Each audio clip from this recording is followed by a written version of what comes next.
ವಿದ್ಯಾರ್ಥಿಗಳೇ, ತಮ್ಮೆಲ್ಲರಿಗೂ ಕೂಡ ನಿಮ್ಮದೇ ಆಗಿರ್ತಕ್ಕಂಥ ಯೂಟ್ಯೂಬ್ ಚಾನಲ್ ಸ್ಟಡಿ ವಿತ್ ಪರಶುರಾಮ್ಗೆ ಸ್ವಾಗತವನ್ನು ಕೋರ್ತೀನಿ. ಇವತ್ತು 10ನೇ ತರಗತಿಯ ಕೋರ್ ವಿಷಯ ವಿಜ್ಞಾನ ಭಾಗ 1ರ ಪಠ್ಯಪುಸ್ತಕದಲ್ಲಿ 3ನೇ ಪಾಠ ಇದೆ, ಲೋಹಗಳು ಮತ್ತು ಅಲೋಹಗಳು ಅಂತಕ್ಕಂಥ ಪಾಠದಲ್ಲಿ ಪುಟ ಸಂಖ್ಯೆ 49 ಮತ್ತು 56ರಲ್ಲಿ ಇರ್ತಕ್ಕಂಥ ಪಠ್ಯಾಧಾರಿತ ಪ್ರಶ್ನೆಗಳಿಗೆ ಉತ್ತರಗಳನ್ನು ನೋಡೋಣ. ತುಂಬಾ ದಿನಗಳ ಮೇಲೆ 10ನೇ ತರಗತಿಗೆ ವಿಡಿಯೋಗಳನ್ನು ಹಾಕ್ತಾ ಇದ್ದೀವಿ.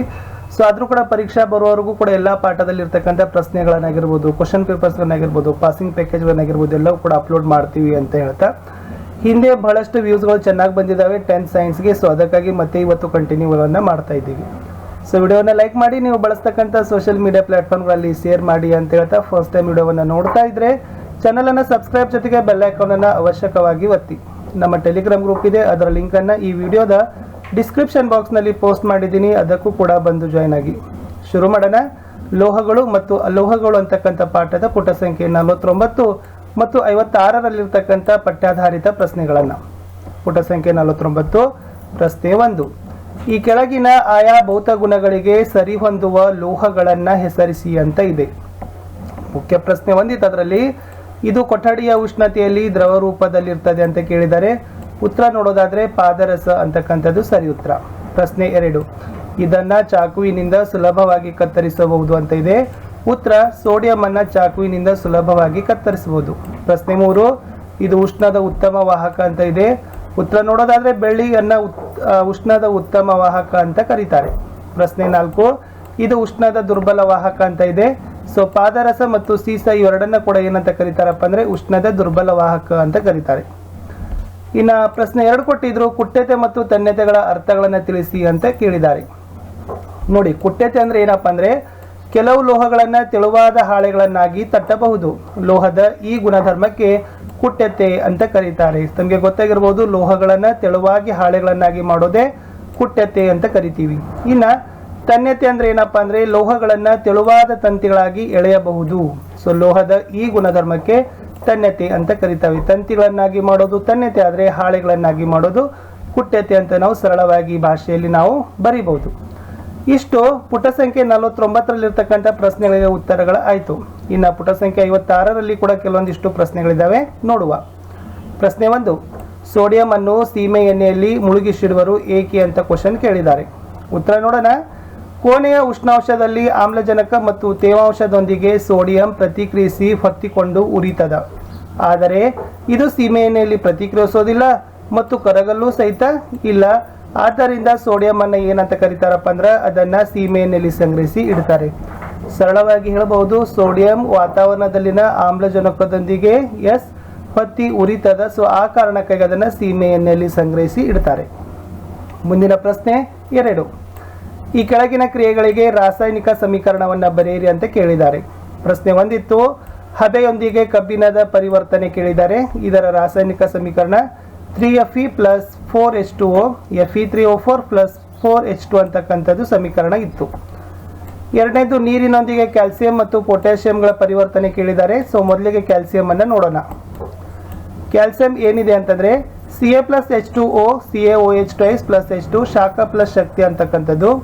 ಇನ್ನು ಪೊಟ್ಯಾಷಿಯಂ ನೋಡೋದಾದ್ರೆ 2K + 2H2O, 2KOH + 4H2 ಶಾಖ ಪ್ಲಸ್ ಶಕ್ತಿ ಅಂತಕ್ಕಂಥದ್ದು ಸಮೀಕರಣ ಇತ್ತು. ಪ್ರಶ್ನೆ 3. A, B, C ಮತ್ತು D ಎಂಬ 4 ಲೋಹಗಳ ಚೂರುಗಳನ್ನು ತೆಗೆದುಕೊಂಡು ಓಕೆ ಈ ಕೆಳಗಿನ ದ್ರಾವಣದೊಳಗೆ ಒಂದಾದ ನಂತರ ಒಂದರಂತೆ ಹಾಕಿದೆ. ಬಂದಿರುವಂಥ ಫಲಿತಾಂಶವನ್ನ ಈ ಕೆಳಗಿನಂತೆ ಪಟ್ಟಿ ಮಾಡಿದೆ ಅಂತ ಕೇಳಿದ್ದಾರೆ. ಇಲ್ಲಿ ABCD ಅಂತ 4 ಲೋಹಗಳಿದ್ದಾವೆ. ಸೊ ಅವುಗಳನ್ನ ಏನ್ ಮಾಡಿದಾರಪ್ಪ ಅಂದ್ರೆ ಈ ಕೆಳಗಿನ ದ್ರಾವಣಗಳಲ್ಲಿ ಅವುಗಳನ್ನ ಹಾಕಿದ್ದಾರೆ. ಕಬ್ಬಿಣದ ಸಲ್ಫೇಟ್ ಇದೆ, ತಾಮ್ರದ ಸಲ್ಫೇಟ್ ಇದೆ, ಸತುವಿನ ಸಲ್ಫೇಟ್ ಇದೆ, ಬೆಳ್ಳಿಯ ನೈಟ್ರೇಟ್ ಇದೆ. ಅವುಗಳನ್ನ ಹಾಕಿದಾಗ ಕೆಲವೊಂದಿಷ್ಟು ಕ್ವಶನ್ಸ್ಗಳನ್ನ ಕೇಳಿದ್ದಾರೆ. ಅದಕ್ಕೆ ತಕ್ಕಂತೆ ಉತ್ತರಗಳನ್ನ ಬರಿಬೇಕು. ಎ ಲೋಹ ಇದೆ, ಕಬ್ಬಿಣದ ಸಲ್ಫೇಟ್ದಲ್ಲಿ ಹಾಕಿದಾಗ ಪ್ರತಿಕ್ರಿಯಿಸೋದಿಲ್ಲ, ತಾಮ್ರದ ಸಲ್ಫೇಟ್ದಲ್ಲಿ ಹಾಕಿದಾಗ ಸ್ಥಾನಪಲ್ಲಟ ಆಗ್ತದ.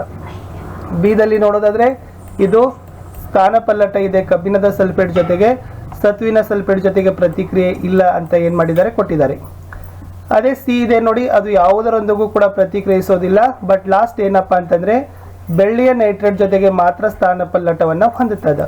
ಬಟ್ ಡಿ ಅಂತಕ್ಕಂಥ ಲೋಹ ಅದು ಕಬ್ಬಿಣದ ಸಲ್ಫೇಟ್, ತಾಮ್ರದ ಸಲ್ಫೇಟ್, ಸತುವಿನ ಸಲ್ಫೇಟ್ ಮತ್ತು ಬೆಳ್ಳಿಯ ನೈಟ್ರೇಟ್ದೊಂದಿಗೆ ಏನು ಮಾಡೋದಿಲ್ಲಪ್ಪ ಅಂದ್ರೆ ಪ್ರತಿಕ್ರಿಯೆ ಕೊಡೋದಿಲ್ಲ ಅಂತ ಏನು ಮಾಡಿದ್ದಾರೆ ಇಲ್ಲಿ ಕೊಟ್ಟಿದ್ದಾರೆ.